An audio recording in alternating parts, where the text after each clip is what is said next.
बम बम भोले, बोल बम और हर हर महादेव का जय घोष करते। ये हैं महादेव के दीवाने, या कहें भोले के चेले।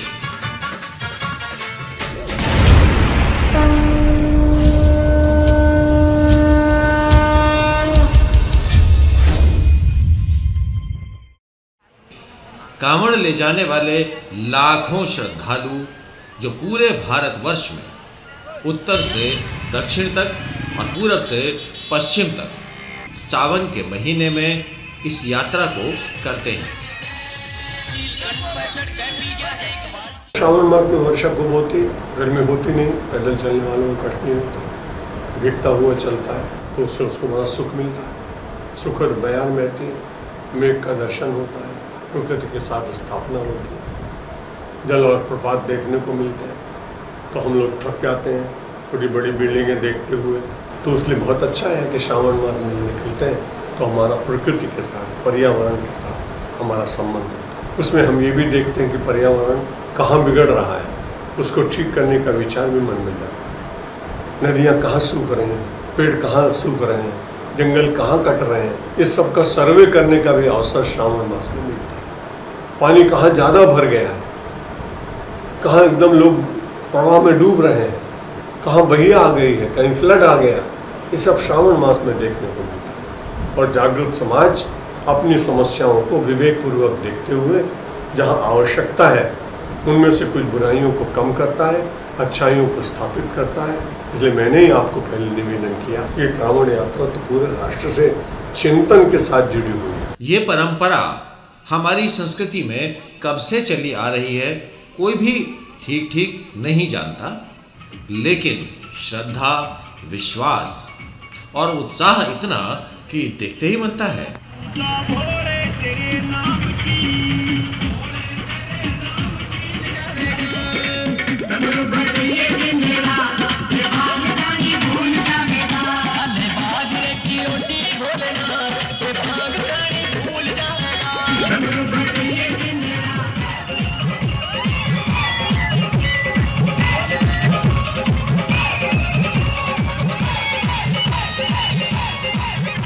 जवानों की संख्या और टोलियां ज्यादा नजर आती हैं, लेकिन ऐसा भी नहीं है कि ये केवल जवानों के जोश की यात्रा मात्र है।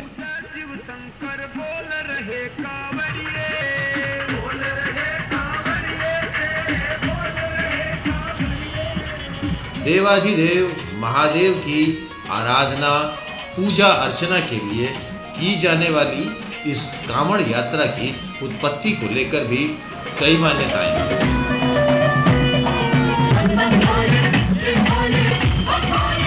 आखिर कैसे ये परंपरा शुरू हुई, क्या है इसके पीछे इसका सार, क्यों इतनी श्रद्धा और आस्था के साथ लोग सैकड़ों मील से पैदल चलकर, कई तो पृथ्वी पर लेटते लेटते भगवान शंकर का दर्शन करने आते हैं। कांवड़ केवल एक जल के 2 लोटे लेकर नहीं आते हैं, बल्कि हमारे साथ साक्षात शिव और साक्षात गंगा माँ, जिनको हम माता और पिता के रूप में साथ लेकर आते हैं और अपने उस ऋण को उतारते हैं। एक कथा आती है, ज्येष्ठ महीने में शुरू हुआ और श्रावण के महीने में जाकर उस सागर से अमृत निकले, उससे पहले जहर निकला। जब जहर निकला, अमृत पीने को तो सब तैयार थे, लेकिन जहर पीने को कोई भी तैयार ना हुआ। तो जब जहर पीने को कोई तैयार ना हुआ तो सभी देवताओं ने भगवान शिव से प्रार्थना की, प्रभु आप तो इस विष के प्रभाव से भी मुक्त हैं, इसे आप ही पान करें प्रभु। भगवान शिव ने सभी देवताओं की प्रार्थना को स्वीकार किया और विष को लेकर जगदीश ने सोचा कि मैं इस विष को पान करूं, और अपने कंठ तक उन्होंने रोक लिया। और जैसे ही कंठ तक वो विष रुका, उनका कंठ नीला पड़ गया। लेकिन विष का प्रभाव तो होता ही है, श्रावण का महीना, विष का ऐसा प्रबल प्रभाव।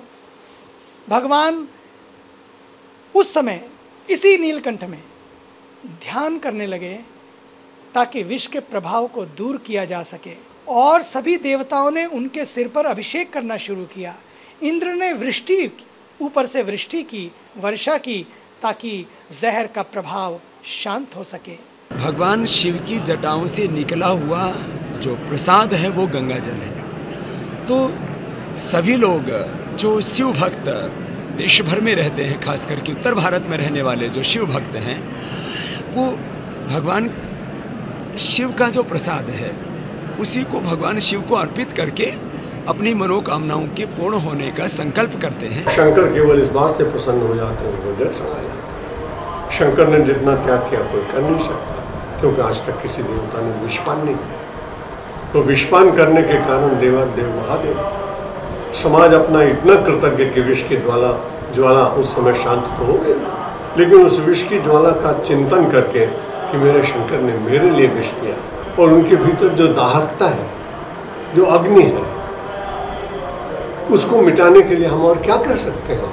हे भगवान, आपने हमारे लिए विष पिया, हम आपके ऊपर ये जल चढ़ाकर आपके प्रति कृतज्ञ होने की भावना, फेथफुल, ये समाज बहुत ही कृतज्ञ है, कृतज्ञ होने, तो उस कृतज्ञता को प्रकट करने का ये वर्षों से चलता हुआ ये प्रथा लोगों को संदेश देती है कि आपको भी समाज के लिए कभी अपने स्वार्थ छोड़ने पड़े और बड़े कठिन हो, रास्ता के लिए सड़क छोड़नी पड़े, आपको अपने ही मकान बनाने के लिए जंगल न काटने पड़े, उनको रहने दीजिए। तो इस प्रकार से स्वार्थ का परित्याग करने वाला समाज में आगे होता है। जल से हम उसका वंदन करते हैं, सिंचन करते हैं, अभिषेक करते हैं। सबसे सस्ती वस्तु है, उसके लिए बाजार में नहीं जाना पड़ता, इसलिए कॉमन लोग भगवान शंकर की पूजा कर सकें। वो पूंजीपतियों का देवता नहीं, वो श्रमजीवी लोगों का है, सर्वहारा का है, मजदूर का है, सेठ का है। तो भगवान शंकर राजा का भी देवता, मध्यम वर्ग का भी देवता, समाज का भी देवता, कविता करने वाले उसके ऊपर कविता लिखते हैं उनका भी देवता, चित्र बनाने वाले उनका स्वरूप प्रकट करते हैं उनका भी देवता। इसलिए कांवड़ पूरे समाज को उस देवता का स्मरण कराती है जिसने संसार के लिए सब कुछ दिया और अपने लिए चिंता नहीं की।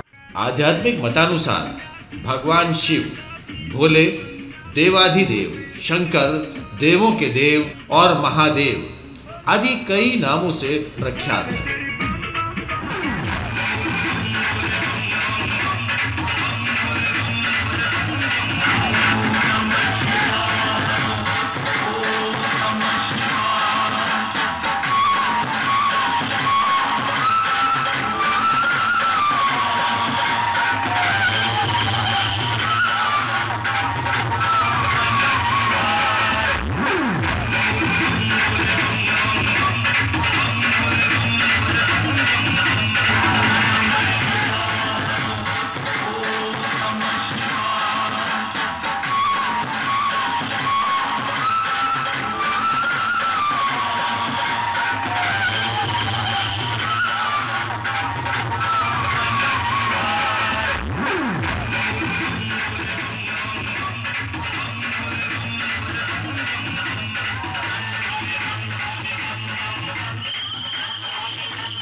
यूं तो सहस्त्र नामों वाले शिव औघड़ हैं,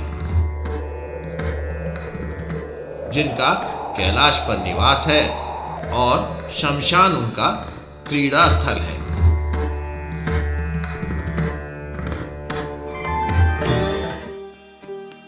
शैव मत का चलन कब से है?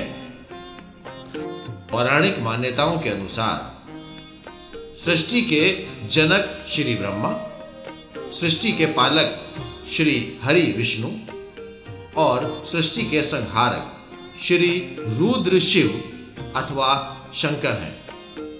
परंतु ऐसा भी मत है कि इन त्रिदेवों के जनक ही शिव हैं। अर्थात शिव अनादि और अनंत हैं। इस सृष्टि के आदि और अंत के शिव न केवल जनक हैं अपितु दृष्टा भी हैं। पृथ्वी पर जीवन और जीव की उत्पत्ति स्वयं शिव का ही सूक्ष्म स्वरूप है। सभी देव, दानव और मानव, समस्त प्रकृति जिनके अधीन है, उन्हीं शिव भोले भंडारी को प्रसन्न करने की प्रक्रिया और परंपरा के फलस्वरूप देश के कोने कोने से हर उम्र, जाति, वर्ग और लिंग के शिव भक्त श्रद्धालु अपनी अटूट श्रद्धा और भोले के विश्वास से सराबोर मीलों की यात्रा पैदल नंगे पैर करते हैं। कि मेरा फर्स्ट टाइम अनुभव था कि मेरे पैरों में इतने छाले आ गए कि मेरे पैर बाद में ऐसे हो गए। और मुजफ्फरनगर के बाद डॉक्टरों ने ये कह दिया था कि आप यात्रा अपनी ब्रेक कर लें तो ज़्यादा बेहतर है, आप नहीं चल पाएंगे। फिर भी कोई हरियाणा के डॉक्टर थे सोनीपत के पास के, और उन्होंने मेरे छाले फोड़ करके उसमें एक पर्पल कलर की दवाई थी वो भर दी और उन्होंने उसके ऊपर पट्टी कर दी। तो मुजफ्फरनगर से जब आप खतौली की तरफ चलेंगे तो खतौली से लगभग कोई 5 किलोमीटर पहले एक जगह आती है नावले की कोठी, वहाँ से पूरा महादेव के लिए रास्ता कटता है। उस रास्ते पे जब आगे चलते हैं तो एक पाली गांव आता है, वहाँ पे रेत ही रेत है।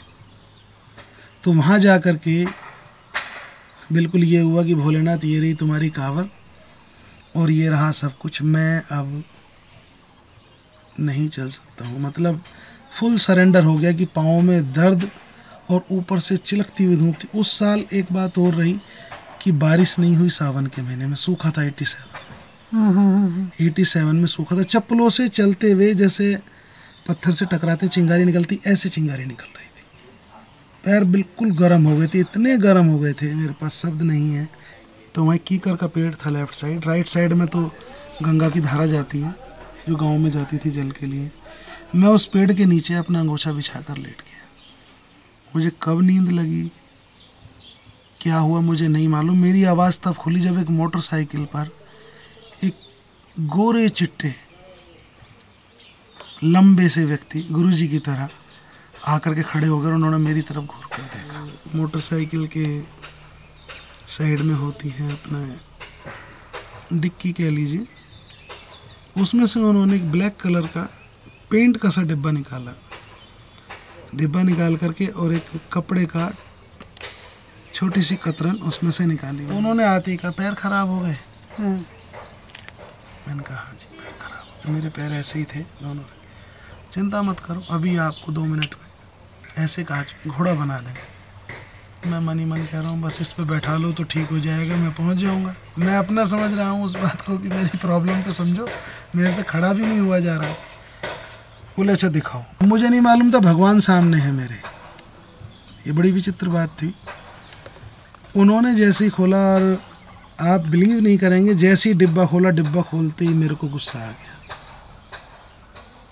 डिब्बे के अंदर काला पेंट।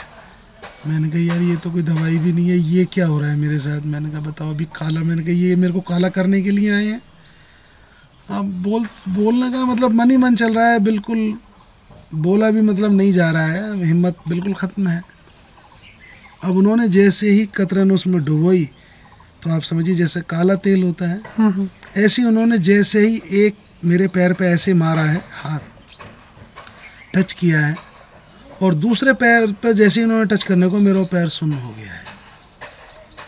वो पैर मैं मतलब दर्द तो छोड़ो, यही एहसास नहीं हो रहा कि पैर हैं अपनी जगह पर या नहीं है।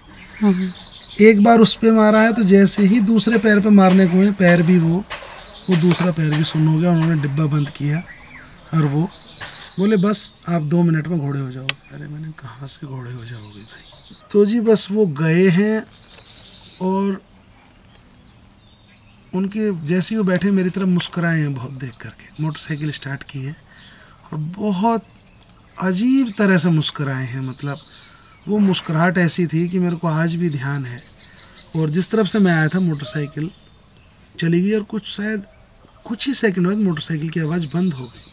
अब मैं खड़ा हुआ तो पैरों में दर्द नहीं है मेरे, और मेरे को एकदम इंस्टीट्यूशन हुआ सेक्शन मैंने ये कुछ था। इसका मतलब पैरों का हाल ये था कि पैर उड़ने को तैयार थे। मैं वहाँ से पाली गांव से शायद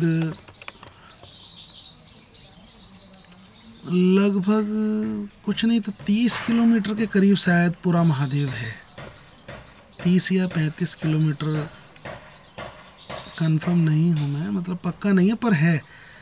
मैं वहाँ तक पहुँच गया था नॉन स्टॉप। उन लोगों ने देखा था जो गांव वाले थे, अरे इसको कौन सी ताकत आ गई, ये तो रुक ही नहीं रहा है, पानी को भी नहीं पी रहा है, चाय नहीं पी रहा है और चले जा रहा। वो लोग मेरे पीछे पीछे थे, जो लोग मेरे से आगे थे वो पीछे हो गए क्योंकि मैं स्पीड में था। पावर आ गई ना, उस समय तो पता ही नहीं था पावर क्या है, बस ये था महादेव ने शक्ति दे दी और भाग रहे हैं। कांवड़ का महात्मा केवल कांवड़ ले जाने में नहीं है, उसके साथ जुड़े हुए जीवन की तपश्चर्या में है, भूमि शयन में है, संयम में है। जो प्राप्त हो जाए उसको भोजन करने के बाद संतुष्ट रहने में है।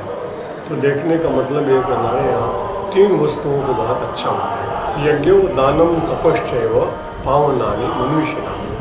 बुद्धिमान आदमी को भी ये 3 बातें नहीं छोड़नी चाहिए, एक यज्ञ, एक दान और एक तप। कांवड़ के साथ ये तीनों बातें जुड़ी हुई हैं, क्योंकि जब वो चलता है तो नाम लेता हुआ चलता है। और भगवान ने गीता में कहा यज्ञानाम जप यज्ञ, उसमें कि जप यज्ञ जो है वही मेरा स्वरूप है। यज्ञानाम जप यज्ञ उसमें, जैसे उन्होंने कहा नदियाँ बहुत हैं लेकिन श्रोतसामस्मि जाह्नवी, मैं नदियों में, जलों में, प्रवाह में मैं गंगा हूँ। और जब पूछा गया तो उन्होंने कहा स्थावराणाम हिमालय, जितने पर्वत हैं उनमें मैं हिमालय हूँ। तो कांवड़ ले जाने वाला व्यक्ति एक बड़ा काम ये करता है कि वो यज्ञ करता है। कौन सा यज्ञ करता है? जप यज्ञ करता है। जैसे उसके पास शक्ति होती है वो मार्ग में लोगों को कुछ सेवा करता हुआ चलता है। आजकल सेवा ले लेते हैं, वो ठीक नहीं।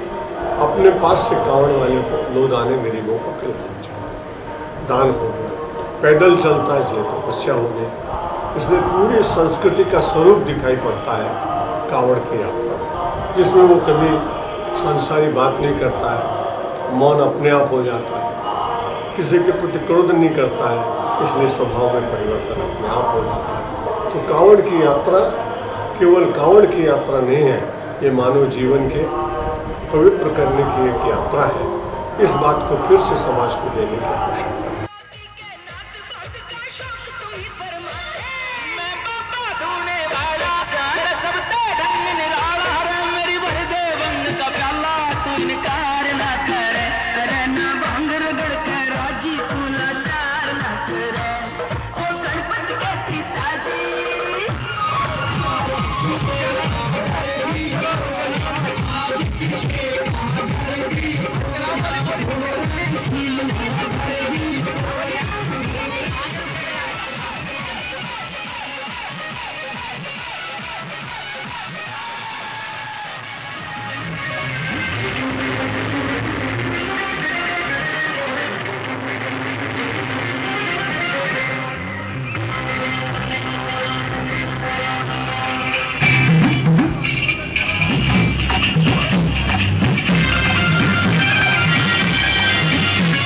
आखिर कैसे इस कांवड़ यात्रा का प्रचलन हुआ और कालांतर में इस यात्रा का स्वरूप वर्तमान से कैसे भिन्न था?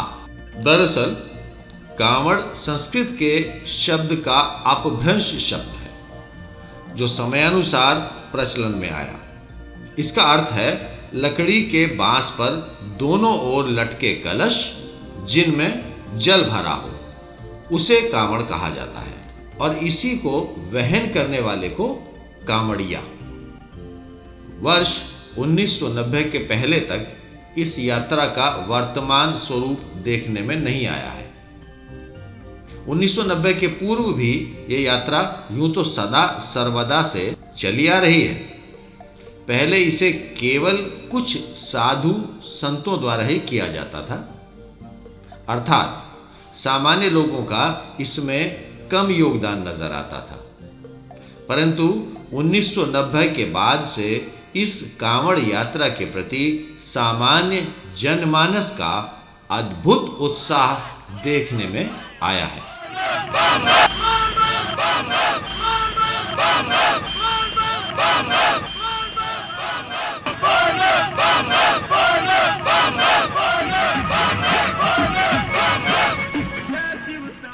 आज स्थिति ये है कि पूरे सावन मास के दौरान अकेले हरिद्वार से ही 1 करोड़ श्रद्धालु कांवड़ में गंगा जल लेकर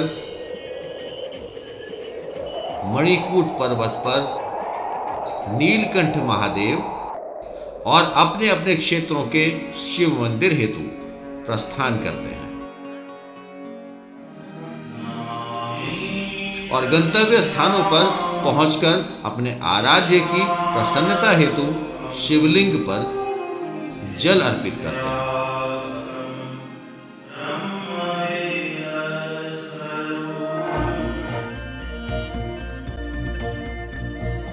हरिद्वार के अलावा उत्तर भारतीय कांवड़ यात्री ऋषिकेश, गोमुख और गंगोत्री से भी जल लेकर आते हैं।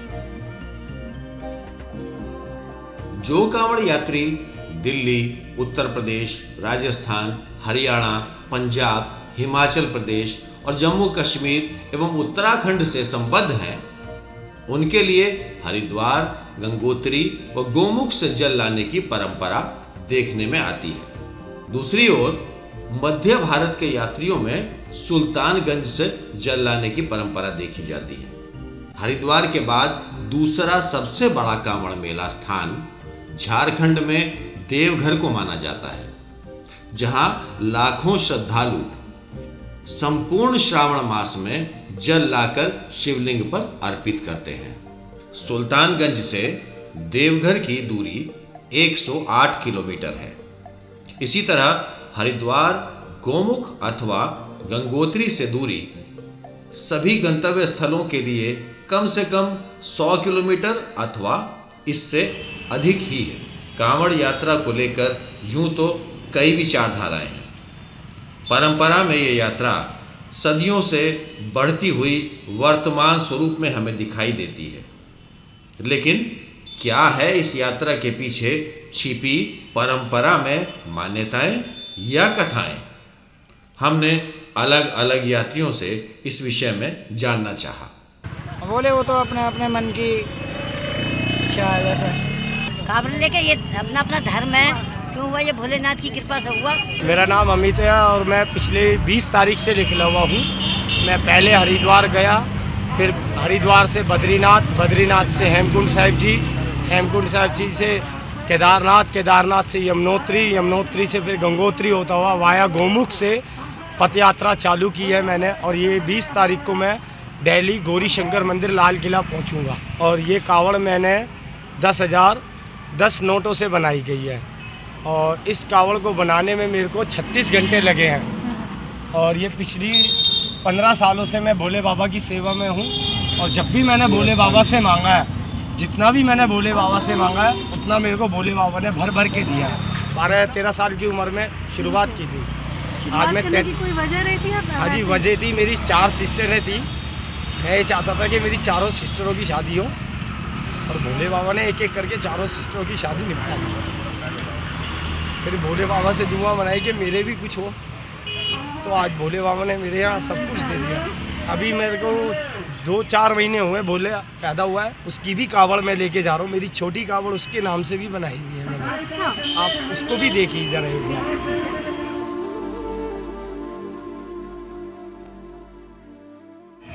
कांवड़ जी अपनी मन्नतें पूरी करने के लिए जाते हैं। कहते हैं कि मन्नतें पूरी होती हैं। मैंने बहुत कुछ मांगे। मैंने अपना बॉयफ्रेंड मांगे। उनके लिए और मैंने भोले बाबा से अपने माँ बाप का प्यार मांगा है। भोले बाबा की बहुत मेहर है हमारे ऊपर, सबके ऊपर, मेरे पर सबके ऊपर मेहर है। अच्छा। भोले बाबा ऐसे चलते रहे सबके सारे, कोई छाले नहीं, कोई कुछ भी नहीं, किसी के लिए कृपा बोलेगी। शंकर भगवान की जय। हम थोड़ी ला रहे हैं, भगवान की शक्ति है तो भेज रहे हैं। मनोकामना पूरी होती तो लाते हैं। क्यों लाते हैं डाक कांवड़? ये श्रद्धा होती है जी। हाँ जी, जैसे व्रत रखते हैं ना, हाँ। तो वैसे श्रद्धा होती है ये। जैसे हम लोग मांग के चलते हैं भी हम लोग गौमुख से लाएंगे, या कुछ लोग मानते हैं नीलकंठ से लाएंगे, या कुछ लोग मानते हैं हर की पौड़ी से लाएंगे। एक श्रद्धा भावना के ऊपर होती है ये यात्रा। अपने माँ बाप से बढ़ के किसी को नहीं मानना चाहिए सर। ये बोला है गौमुख का, इसमें गौमुख से कांवड़ उठाता है 48 घंटे पे कांवड़ यहाँ लगा देता है। 48 घंटे में पूरा माधव में सबसे पहला नंबर उसी का है। जब ये जब 18 किलो के बाईपास का टुकड़ा नहीं, ये पार करने भोलों को बहुत भारी पड़ जाता है, बहुत भारी। क्यों पता नहीं क्या है, बहुत भारी पड़ता है। आदमी यही कहते हैं कि भैया ये इसका रावण का ससुराल है। एक बार को आपने अंधे माँ बाप को भी पटक दिया था श्रवण कुमार ने, वो ये बाईपास का टुकड़ा था। जब भगवान भोले शंकर को मनाएंगे, सब काम करेंगे, जब तो भगवान को, इंसान को सुख शांति मिलती है। प्राचीन काल से होता है राजियों काम, तो श्रद्धा है जी बहुत कैडी अपने तो शिव जी में। अच्छा मैंने कुछ सोच रखा था, काम पूरा हो गया था, तो मगा चलो कुछ थोड़ा बहुत वो भी करना चाहिए। भाई आपका सरकारी नौकरी मांगी जी। देवघर 8 बार गया हूँ मैं। रावण का स्थापित किया हुआ शिवलिंग है, ज्योतिर्लिंग है, बाबा Baidyanath Dham.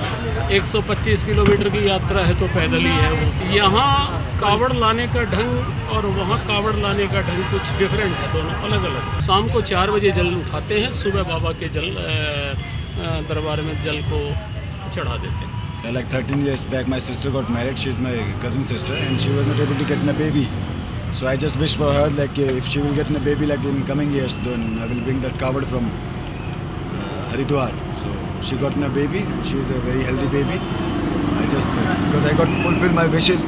That's why I went there along with him. It was a nice company along with him, and I went there. So it was like kind of a mobile kawad, not like pedestrian way में नहीं लाया. It was fine. Like wish पूरी हुई, तो जो मैंने Lord Shiva को promise किया था वो मैंने फुलफिल किया। किसी तरह का कोई मिसबिहेव नहीं करता वहाँ पे डेफिनेटली। पहले मैं सोचता था यार कुछ बहुत से लोग इलिटरेट भी होते हैं जो जस्ट मौज मस्ती फन के लिए जाते हैं, ऐसा कुछ नहीं है। लोगों के मन में है, बहुत से हमारे जो जैसे बोलते हैं हाई क्लास लोग या well cultured, well educated, well literate लोग हैं, लड़के लड़कियाँ, वो लोग सोचते हैं ये तो अनपढ़ लोगों का काम है, लिटरेट लोगों का काम। ऐसा कुछ नहीं है। डिवोशन सभी के लिए एक है। आप देखिएगा कॉपरेशन कितना है सड़कों पे। कोई कावड़ वाला आ रहा है, is wearing that orange colour of clothes, side मिलती है अपने आप। अच्छा लगा लोगों से मिलके, रिस्पेक्ट देते हैं। Bhole they will not like point you with your name और लाइक हे ओ, उनसे भोले, जैसे बोले give me a glass of water, बोले मुझे बोले थोड़ी साइड दो, बोले कैसे हो, जय भोले की everything is like Bhole. Start with Bhole and end on Bhole. मेरे को भी जैसे जैसे पता चला है, ये भगवान परशुराम ने सबसे पहली कावड़ चढ़ाई थी भगवान भोलेनाथ पे। दूसरी कावड़ मानी गई थी रावण की, तीसरी मानी गई थी श्रवण की। कांवड़ यात्रियों का ज्ञान चाहे शास्त्र मतानुसार कम हो, लेकिन इनके जोश, उत्साह, विश्वास, साहस और श्रद्धा में कोई कमी नहीं है। जरा कल्पना कीजिए इनकी तपस्या की कठिनता और इनके धैर्य और कर्मठता की, जो नंगे पैर मीलों पैदल चलते हैं।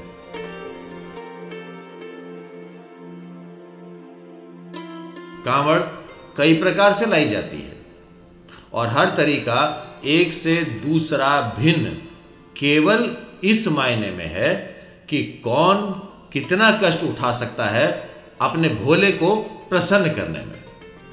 तपस्या की इस प्रक्रिया में केवल कांवड़िया ही शामिल है, ऐसा नहीं है, बल्कि उसका पूरा परिवार इस प्रक्रिया का हिस्सा है। संयम और नियम की डोर में बंधा पूरा परिवार जब तक कांवड़िया जो व्रत लेकर गया है वह सकुशल वापस लौटकर भोले बाबा का जलाभिषेक नहीं कर देता है, तब तक कई नियमों व वर्जनाओं का पालन करने के लिए शास्त्रानुसार पूरा परिवार बाध्य है। क्या है ये नियम और संयम? कांवड़िए तो प्रभु के गणों का स्वरूप हैं। उनके गण तो इस तरह से चलें ताकि लगे कि सत्यम शिवम सुंदरम, सत्यम शिवम सुंदरम, ऐसा लगने लगे कि शिव के प्रतीक हैं ये।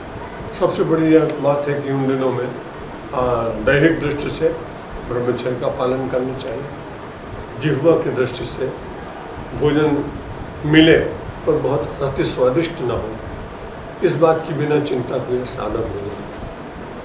उन दिनों में नियम रखें कि कावड़ काल जब ले जा रहे हैं तो किसी को अपशब्द, तो वाणी का नियंत्रण। घर वालों के लिए ये नियम है, वो तवा नहीं रख सकते हैं, कोई भी छोंक नहीं लगा सकते हैं। जो घर के अंदर जितने भी बड़े बुजुर्ग हैं वो ज़मीन पर सोएंगे, क्योंकि वो घर का व्यक्ति एक साधना करने गया, उसको साधना के तरीके से देखते थे। तीसरे, घर परिवार में यदि कोई कुत्ता आ जाता है तो उसे मारना नहीं है। गाली गलौज का माहौल नहीं होना चाहिए घर में। जाने को तो यात्रा ये लगभग 8-10 दिन में पूरी होती है कि वहाँ से आप घर से चले, यात्रा शुरू होगी। लेकिन यात्रा उस दिन शुरू होती थी जिस दिन आपने कावड़ उठा ली। उसके पहले तो आप खाना भी खाते हैं, प्याज भी वर्जित होती है, लहसुन वर्जित है। लगभग जो भी ऐसे खाने हैं जो हमारे शास्त्रों में जिनका अवैध जिनको कहा गया, वो सब इसके अंदर नियम पालन पूरा होता है। भोले जो भी जाते हैं पद यात्रा करते हुए कावड़ लेने के लिए, तो कावड़ उठाते के साथ भोले जी वहाँ से उनके साथ ही समझो कि आते हैं। अगर घर के अंदर तुम छौकोगे, कुछ सब्जी छौकोगे या कुछ मतलब ऐसे नियमों का पालन नहीं करोगे, तो साथ के साथ जो आप यहाँ पे करोगे उनका असर वहाँ पे उनके ऊपर दिखाई देने लगेगा। हमें पता है कि हमें हरिद्वार से कावड़ लेना है, तो हम अपने सच्चा दिल से चले ना। अब सच्चा दिल से चलेंगे तो आप 2 के बजे 3 दिन भी लगेगा ना। आप बिल्कुल सुरक्षित साथ आप जहाँ तक आपके मंदिर है, जौन सा मंदिर में जल चढ़ना, आप सुरक्षित से आएंगे वहाँ तक। और जो पापी मनुष्य चलता है, कोई हरिद्वार में डूबता है, कोई एक्सीडेंट होता है, कोई काम मरता है, कोई काम मरता है, कोई काम मरता है। जैसे अगर आपने you can not spit like when you have that kavad on your shoulders, you can not spit. क्या हम लोग के पास तो दैट ये लगेज टाइप में था, लेकिन जो लोग कैरी करते हैं उसको वुडन फ्रेम पे, उन लोगों के लिए तो बहुत स्ट्रिक्ट रूल्स होते हैं कि भाई वो लोग उसको ज़मीन पे नहीं रख सकते। कुछ लोग खड़ी कावड़ लेके आते हैं, जिसे बोलते हैं कि वो खड़े ही रहते हैं उसे लेके, वो बैठ भी नहीं सकते। तो जितनी मेरी नॉलेज है उस हिसाब से मैं तो बहुत सिंपल सी लेके आया कि ठीक है, हमने हरिद्वार में दर्शन किए, पूजा की, जल लिया, चढ़ाया, और रास्ते में बस हम 2 बार नहा सकते हैं। कावड़ जैसे कि अब मुझे कुछ खाना है या बाथरूम ही जाना है मुझे, तो वो कावड़ हम किसी को दे देंगे कंधे पर। खड़ी कावड़ का ये मतलब वो कावड़ रखी नहीं जाती। और जब हम फ्रेश होके आएंगे तो फिर अपनी कावड़ ली उनसे। डाक कावड़ का क्या मतलब? डाक कावड़ नॉन स्टॉप, कहीं नहीं रुकती हो। लोग दंड प्रणाम करके भी जाते हैं जी, 3-3 महीने में पहुंचते हैं। आपने देखा होगा बैजनाथ धाम के रास्ते में दंड प्रणाम करके लोग जाते हैं। कांवड़ के मोटे तौर पर जो प्रकार हैं, उसमें पैदल यात्री व डाक कांवड़ को हम अलग अलग देख सकते हैं। पैदल कांवड़ ले जाने वाले सामान्यतः समूह में चलते हैं, लेकिन सभी की कांवड़ व यात्रा उद्देश्य एक दूसरे से भिन्न हो सकता है।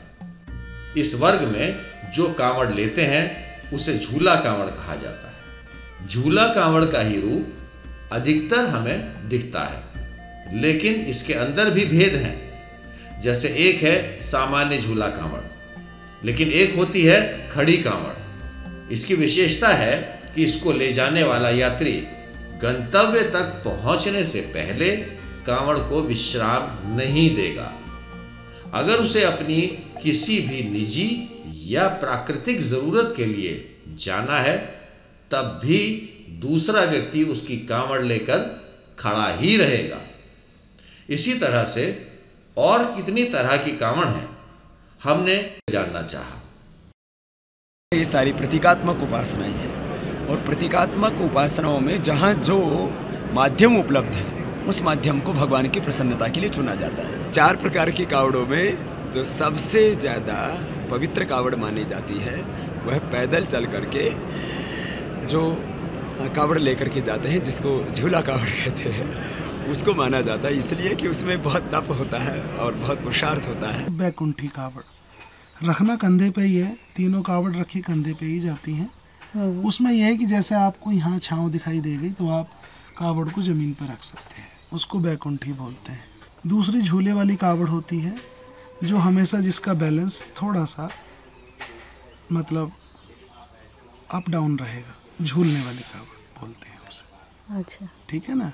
वो ज़मीन पे आप नहीं रख सकते, यदि आपने ज़मीन पे रख दी तो वो खंडित हो जाएगी। एक होती है खड़ी कावड़, वो खड़ी ही रहेगी, उसके साथ में जो भी लेकर के जाते हैं उसके साथ एक व्यक्ति एक्स्ट्रा होता है। जैसे उनको लघु शंकर जाना है, नहाना है, धोना है, तो कावड़ वो कंधे पर ही रहेगी।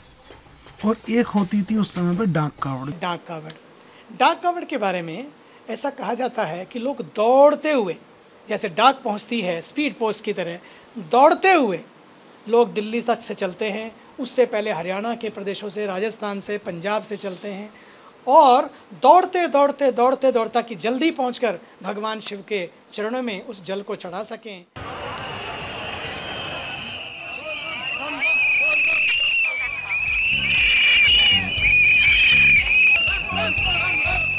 देखने में ये कांवड़िए बहुत उद्दंड, शरारती या अनुशासनहीन लग सकते हैं। आज के समय में कांवड़ यात्रा के दौरान केवल इन्हीं की वजह से दिल्ली से हरिद्वार तक पूरा मोटर मार्ग लगभग आम यातायात के लिए पूरी तरह बंद रखा जाता है। लेकिन इसमें ऐसा क्या है, ये जानना बेहद दिलचस्प है।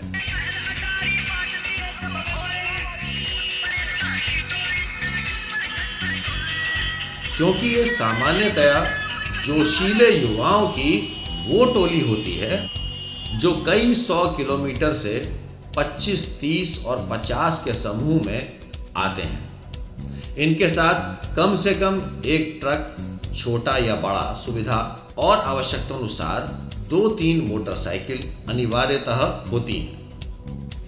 कांवड़ के इस रूप को डाक कांवड़ कहते हैं, जिसका मुहूर्त और समय सीमा पंडित द्वारा तिथि, समय, योग, काल की गणना पर निर्भर है। जैसे एक डाक कावड़ को जल भरने के बाद यात्रा आरंभ करता है तो उसे निर्दिष्ट समयावधि में ही अपने गंतव्य पर जलाभिषेक कर देना है।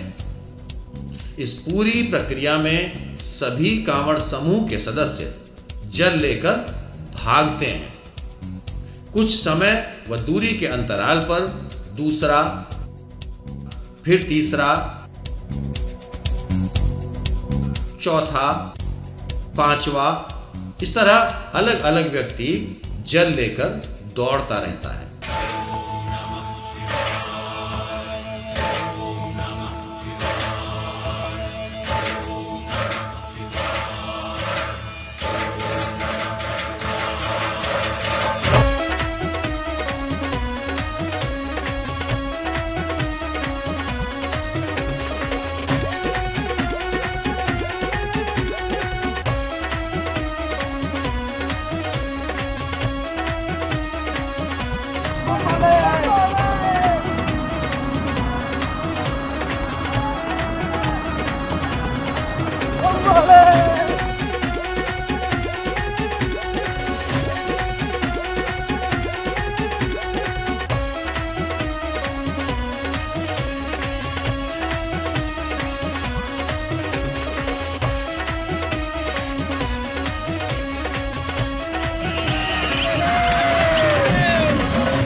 थके व्यक्ति को ट्रक पर पानी, जूस और खाने पीने की सुविधा उपलब्ध रहती है और दूसरे रिप्लेसमेंट के लिए मोटरसाइकिल वाहक मदद करते हैं।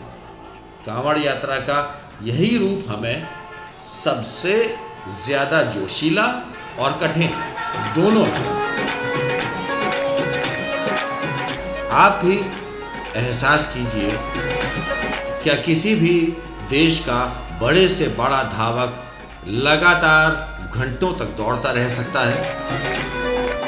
आप कह सकते हैं कि डाक कांवड़ दुनिया की सबसे लंबी रिले रेस है, जिसमें वही समूह सदस्य दोहराए जाते हैं, जबकि रिले रेस में केवल बैटन ही आगे जाता है, खिलाड़ी पीछे छूट जाता है।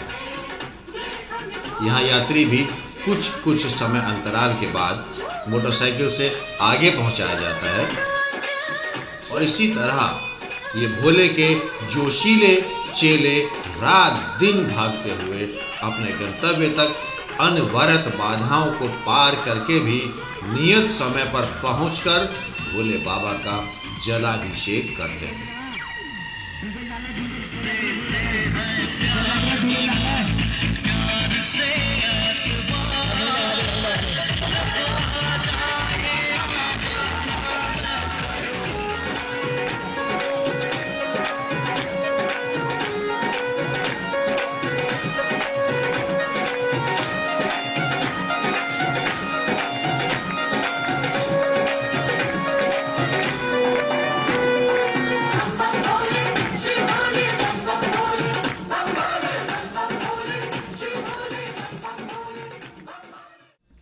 अभी भी एक सवाल जिसका उत्तर हमें स्पष्ट नहीं मिल सका है कि आखिर ये कांवड़ यात्रा क्यों की जाती है, क्यों ये कांवड़ यात्री इतना कष्ट उठाकर इस यात्रा को पूर्ण करते हैं। क्या ये महज परंपरा है?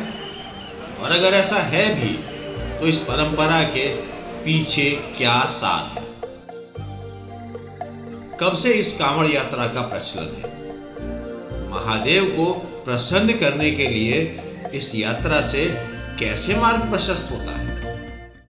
हमारी दृष्टि में ये जो है अपने इष्ट पे पवित्र सरोवरों का, पवित्र नदियों का जल ले करके और जहाँ तुमने इच्छित जगह में अपने आराध्य को स्थापित किया हुआ है, शिवलिंग को जहाँ भी तुमने स्थापित किया हुआ है, उन नदियों का, उन सरोवरों का वो पवित्र जल अपनी श्रद्धा लगन से उस वहाँ से उठा करके जब तक आप वहाँ तक पहुँचते हैं गंतव्य स्थान तक, तब तक आप भक्ति भावना से, भक्ति से ओट पोट होकर के अपनी श्रद्धा से वो पवित्र जल उनको समर्पित करना। तो अगर आप विश्वास में बंधे हैं और आपने जल उठा दिया, आप विश्वास में बंधे हुए हैं और उस जल को लेकर के जा रहे हैं, तो आप उसमें लीन हैं, तल्लीन हैं, तो आपकी भावना, श्रद्धा सब उस जल में समावित होकर के अपने इष्ट पे चढ़ रही है, आपको फल मिल रहा है।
sacred mountain where Shiva Shakti power, Tapasya power, Sadhu power is very alive, living and strong.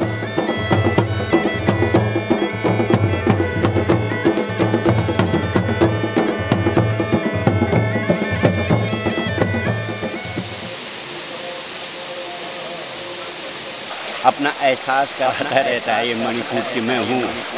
देखो, कोई देखने की क्षमता है तो कोई देखता है तो कोई देखता है। एहसास करो मुझे, प्रकृति कह रही है ना, ईश्वर कह रहा है।